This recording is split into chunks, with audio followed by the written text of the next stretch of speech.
તારીખ 8 એપ્રિલ 2026 બુધવાર. સંત લુકના ગ્રંથમાંથી પાઠ 24મો અધ્યાય કડી 13-35.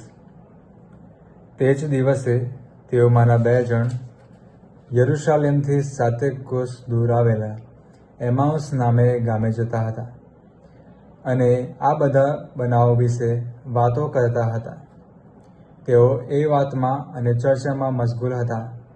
એવામાં ઈસુએ જાતે આવીને તેમની સાથે સાથે ચાલવા માંડ્યું, પણ તેમની આંખો તેમને ઓળખી ન શકી. ઈસુએ તેમને પૂછ્યું, તમે ચાલતા ચાલતા શાની વાત કરો છો? તે લોકો ઊભા રહ્યા. તેમના ચહેરા ઉદાસ થઈ ગયા હતા. તેઓમાંના એકનું નામ કિલિયોપાસ હતું.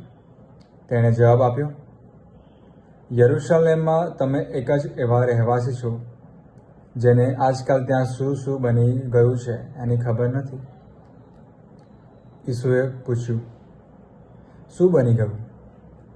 તેઓએ કહ્યું, નાઝરેતના ઈસુની વાત. તે ઈશ્વરની અને સૌ લોકોની નજરમાં વચનથી અને કર્મથી પ્રબળ પૈગંબર હતા. પણ અમારા મુખ્ય પુરોહિતોને અને રાજ્યકર્તાઓએ તેમને પકડાવી દીધા અને મોતની સજા કરાવી ક્રૂસે ચડાવી દીધા. એમને તો એવી આશા હતી કે જેને હાથે ઇઝરાયલની મુક્તિ થવાની હતી તે એ જ હતા. વળી આજે તો એ વાતને 3 દિવસ થયા છે.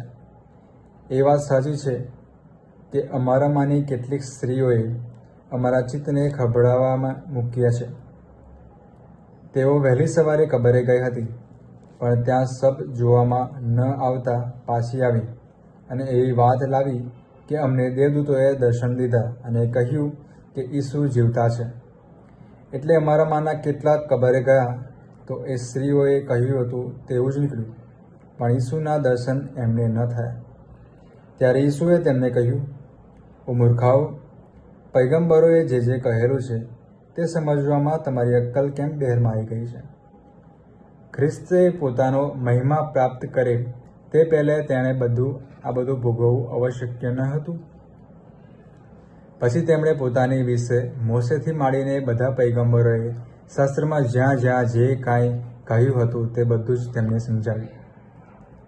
એટલામાં તેઓ જે ગામે જતા હતા તે આવી પહોંચ્યું અને ઈસુએ પોતે આગળ જતા હોય એવો દેખાવ કર્યો.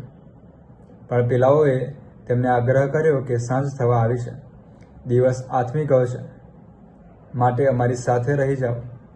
એટલે તેઓ તેમની સાથે રહેવા અંદર ગયા. તેમની સાથે જમવા બેઠા. પછી તેમણે રોટલી લઈ ઈશ્વરની સ્તુતિ કરી અને રોટલીના ટુકડા કરી તેમને આપ્યા. ત્યારે તે લોકોની આંખ ઉઘડી અને તેમણે ઈસુને ઓળખ્યા. પણ ઈસુ અર્થધાન થઈ ગયા. તેઓ એકબીજાને કહેવા લાગ્યા, તેઓ રસ્તે આપણી સાથે વાત કરતા અને શાસ્ત્ર સમજાવતા હતા ત્યારે આપણા અંતર જળહયા ન હતા?